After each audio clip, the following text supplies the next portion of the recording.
The practice of the presence of God, the best rule of holy life, being the conversations and letters of Brother Lawrence.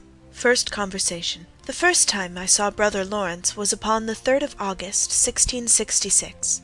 He told me that God had done him a singular favour in his conversion at the age of 18, that in the winter, seeing a tree stripped of its leaves, and considering that within a little time the leaves would be renewed, and after that the flowers and fruit appear, he received a high view of the providence and power of God, which has never since been effaced from his soul. That this view had perfectly set him loose from the world, and kindled in him such a love for God, that he could not tell whether it had increased in above 40 years that he had lived since.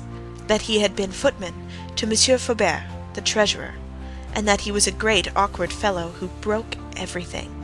That he had desired to be received into a monastery, thinking that he would there be made to smart for his awkwardness and the faults he should commit, and so he should sacrifice to God his life with its pleasures, but that God had disappointed with him, he having met with nothing but satisfaction in that state.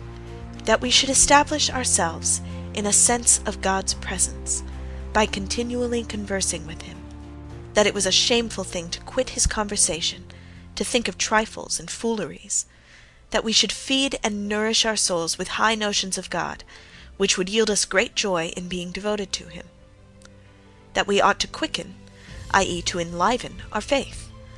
That it was lamentable we had so little, and that instead of taking faith for the rule of their conduct, men amused themselves with trivial devotions which changed daily. That the way of faith was the spirit of the Church, and that it was sufficient to bring us to a high degree of perfection. That we ought to give ourselves up to God, with regard both to things temporal and spiritual, and seek our satisfaction only in the fulfilling his will, whether he lead us by suffering or by consolation, for all would be equal to a soul truly resigned. That there needed fidelity in those drynesses or insensibilities and irksomenesses in prayer, by which God tries our love to him. That then was the time for us to make good and effectual acts of resignation, whereof one alone would oftentimes very much promote our spiritual advancement.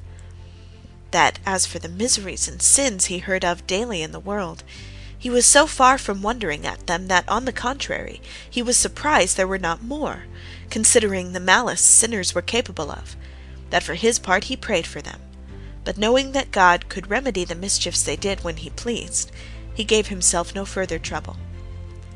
That to arrive at such resignation as God desires, we should watch attentively over all the passions which mingle as well in spiritual things as those of a grosser nature, that God would give light concerning those passions to those who truly desire to serve him.